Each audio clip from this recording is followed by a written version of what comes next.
So you're not in a relationship yet, but you're trying to figure out how and where to start your journey on healing yourself. When you start working on yourself and you start working on becoming a better woman, becoming a better mother, becoming a better Black woman, right? Becoming a better suitor, you attract better mates. You exude the energy that says, I'm very confident. You exude and attract where you are at. So the more that you work on yourself, the more that you understand who you are and why you're showing up the way that you are showing up, the better chances you have to attract somebody that is on your current level instead of below you. Now, you have the tendency to attract below as well as above, but you really want to get somebody that's about where you're at or a little bit above where you're at, because then they're going to stretch you to the next level, which is also going to help your relationship. So without further ado, I have 6 tips for you to take on how and where to start your healing journey. So let's jump in. Number 1 is learning to love your alone time. So many people get this one wrong.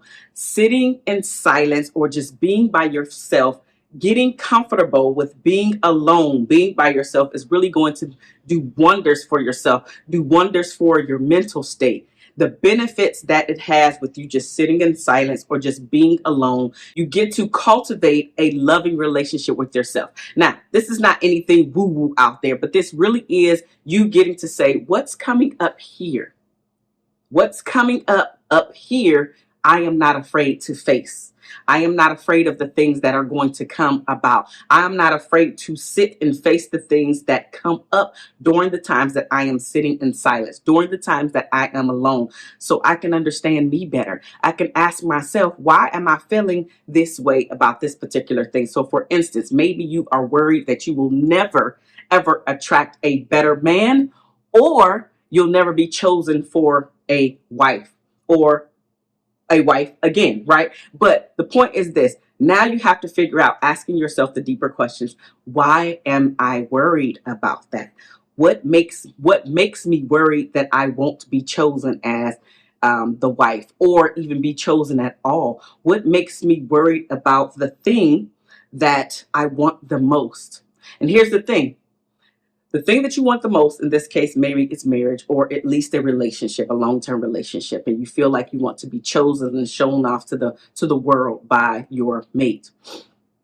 The very thing that you want is the very thing that you will start to repel because of how you are showing up, meaning the worry that you have all over you, the thing that you decided not to sit still and answer the tough questions when you're alone. Because when you can answer the tough questions when you are alone, when your potential mate does show up and now you're able to have these deeper conversations instead of everything being surface level, you're able to go deeper into whom you are, as well as share and showcase your vulnerability, as well as showcase your needs, your wants, your desires, as well as the things that didn't feel so good in your life, but you're able to own them as your own. And I've talked about this several times before. My dark skin was the very thing that had me in a box for many, many years before I was able to own who I am. And because of that, I had low self-esteem and I was very clingy whenever I would attract another mate. And that eventually dissolved and it didn't work out because the very thing I was putting out there was my insecurity was coming through because I never sat in silence to really own who I am and learn who I am. I come from a very large family and I was always around people. I was always around my siblings and my parents and my cousins. We did all these things. Then I joined the United States Navy at the age of 18. So I was always around people. Then I got married at the age of 21. So I was around my husband all the time. We did some traveling and we went to each other's hometowns and everything. So I was always around somebody. And then at the age of 27, all of that stopped. And it was because I got a divorce. But that was the first time. At the age of 27 was the first time where I really had to sit alone and try to figure out who Marshawn was at the time. So now that I'm in my mid 40s, I can absolutely tell you exactly who I am, what my wants, my needs and desires are, what I'm looking for in a relationship, what I'm looking for in a mate, etc., etc., etc. I can tell you those things now, but I wish somebody would have told me that this is a part of where you need to start your healing journey and why it's so vital and important for you to start here. Sitting in silence and owning / learning who you are is the very first tip in order to start your healing journey. You must start with you. A lot of people think that it's the other person and why the relationship or relationships keep failing. But you're the only common denominator, sis. You are the only common denominator, and that's something that I had to figure out. I was the only common denominator in every relationship that didn't go to the next level. And so I had to figure out why. Why did the relationships stop or halt, didn't go to the next level? Why? And that's a question that you must ask yourself and really own all of the things that you took to the party, to the relationship, the good, the bad, and the ugly. Own them all, because becoming aware of how you're showing up is the first way in order for you to be able to change things around and do things differently. But it's up to you. You got to start with you, and not just the surface. It's the internal work that I'm specifically talking about. And so maybe you need to work with a coach, me, right? A therapist, a counselor, somebody that's going to help draw out all of those things that is keeping you stuck in the same situation on the same hamster wheel time and time again. If you want to jump off, you got to do something different in order to get different results, because the definition of insanity is doing the same thing over and over again, expecting different results. You have to do something different in order to get different results. So if you want to show up differently in your upcoming relationships, you have to do something different. In this case, you must start answering those hard questions and looking at your face and facing exactly what's coming up when you're sitting in silence. The second place that you need to start is to continue or to get back to pursuing your goals, your dreams, and your aspirations. A lot of times when we get into a relationship, we focus so much on the relationship that we really forget the parts about ourselves that attracted the mate that's with us currently, or that was with us, right? It's because of who you were bringing to the table at that moment. You were doing something before you knew this person that attracted you to that person. So maybe you were an avid book reader, and then you stopped reading books because you were trying to give all your time, energy, and attention to the man when he came about. Make yourself attractive once again and get back to reading your books. Or maybe you was a painter, maybe you was a swimmer, maybe you were whatever you were, fill in the blank. You know what you were doing before you attracted, say it, attention. And if you are a woman that always consistently get sucked into, this is my new boo, and now I am going to direct all of my attention over to the new boo, you are going to repel your new boo. You have to continue to pursue your own dreams and your own passions. Get back to the things that you love, because that was one of the things, not everything, but that was one of the things that attracted you to your mate. And here's the thing about attraction, right? Whenever you are talking about something that you love, people can feel it and they want to lean into you and they want to learn more about you. And the mystery about you is starting to be unveiled. And that is a beautiful thing. It's a very attractive thing. But if you only and or stop doing the things that you were doing previously to you meeting this person or your previous partner, now you're putting some internal pressure on your previous partner to be your everything. And your everything shows up in the form of him feeling like, I have to make her happy, when in fact you have to make your own self happy. So continuing to do the things and pursue the dreams and goals that you were pursuing previously is a must. You cannot give all your time, energy, and attention to your new boo. If you want this to last, you cannot. You have to be and do who you are. And side note, but also goes along with this, is to continue to hang out with the people that you were hanging out previously before meeting this person or before you meet another person. These are the two things that I know women do, and we kill ourselves because as soon as the relationship doesn't work out, then we try to crawl back to our friends and have conversations, not realizing that they kind of don't care. And it's because you threw them away so easily. So what's going to happen the next time another guy comes around and he captures your eye and captures your attention? Are they going to be dead weight once again that you are so easily able to just throw them away like the garbage?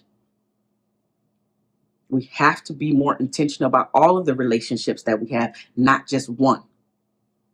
And then finally, to wrap that part up, is when you do give all your time, energy, and attention to this one guy, besides the fact of him feeling like this pressure, if and when the relationship does not work out, Now you have to figure out who you are outside of this person once again.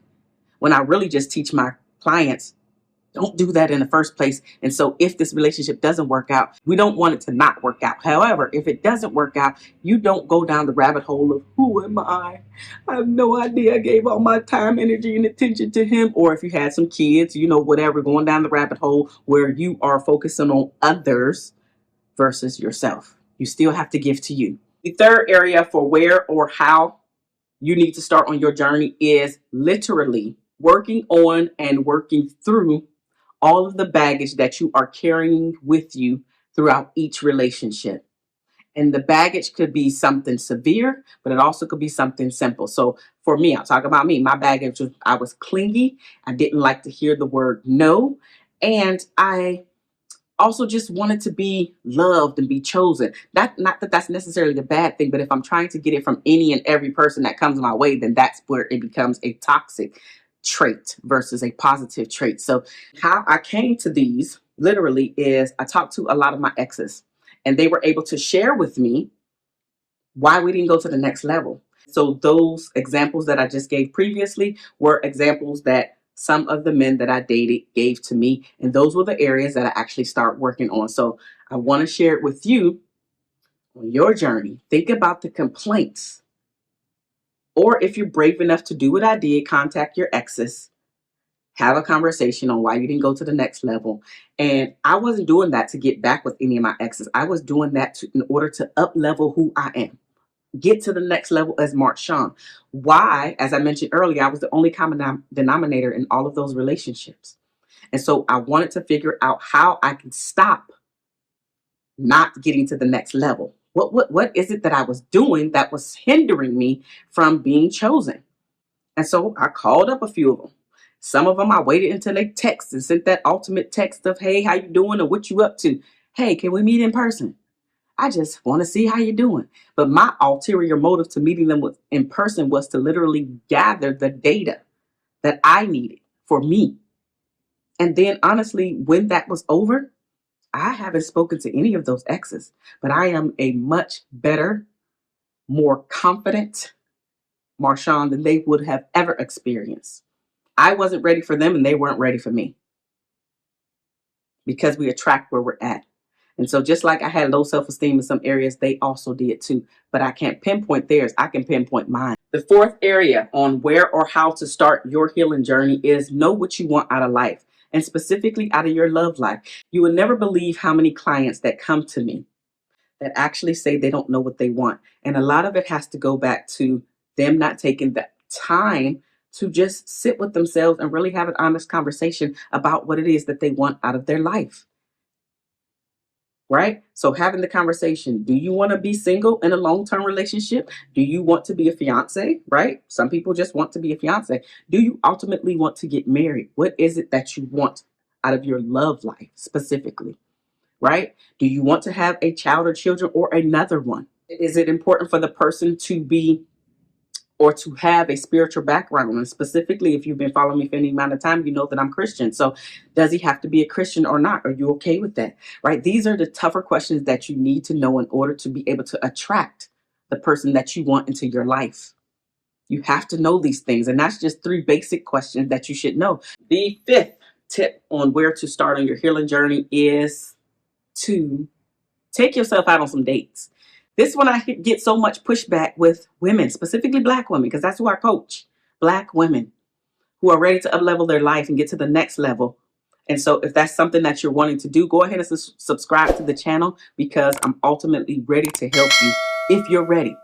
Right? I also have a free 6-week challenge that is coming up, that is starting, I should say, mid-January. And so if you're looking to increase your self-esteem, increase your confidence, as well as become softer with yourself, and you're a Black woman, then absolutely send me a message down below or hit me up in my email, and in the subject line, put 3S challenge. So I know that you're interested in becoming a part of that. But now getting back to the dates, I got a lot of pushback, right? Because so many people are afraid to take themselves out on dates because of fear of what they think other people will think about themselves being out by themselves. The truth of the matter is, you're not that important to other people. You're just not. But this is a part of you understanding who you are, how you show up, right? Are you comfortable enough just being out there by yourself? And here's the thing. If you're listening to this video, then you're really trying to up-level your life, as well as maybe, just maybe, you're trying to attract somebody. Think about this. Whenever you go out with a group of girlfriends, how many of you all get approached? I could tell you it's very few, if any of y'all. And the reason why is because I've talked to several men out there that it becomes highly intimidating to come up to a group, basically because of the fear of getting rejected in front of the group. It's not so much that they're scared to come in just an approach, period. It is really the fear behind the approach because of the rejection that could happen. So the more time that you spend out alone, experiencing life by yourself, the better the opportunity for another person, guy in particular, to see you out by yourself and want to come and strike up a conversation with you. Now, does that mean that he's going to be your one? Nope, it don't. But it does increase the chances for you to have put yourself out there in an open environment. I'm open and willing to at least have a conversation.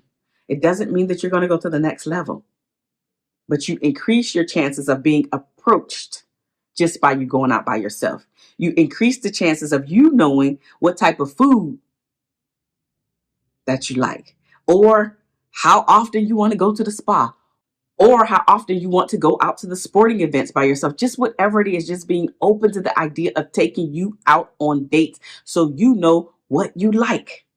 Not waiting to experience life when somebody else shows up or when your mate shows up. Experience life now so you can have things to talk about. So there is some mystery about you, but there's also some excitement about you. Not always being at home sitting on the couch, or there are no adventurous moments in your life. You need to throw some excitement in there for yourself so you can enjoy life where you're at. You don't have to be in a relationship to enjoy life. Enjoy your life where you are at. The sixth tip on where or how to start your healing journey is to create and enforce your boundaries.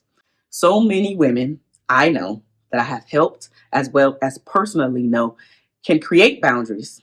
But when it comes time to enforcing the same boundaries that they created, they have a tough time enforcing the boundary.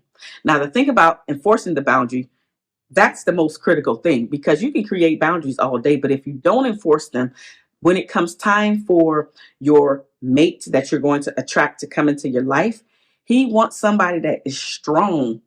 You don't have to be domineering unless that's what you guys are into, right? But he wants somebody that is strong, that is able to hold her own, and also is not afraid to lose him. You're okay if he walks away.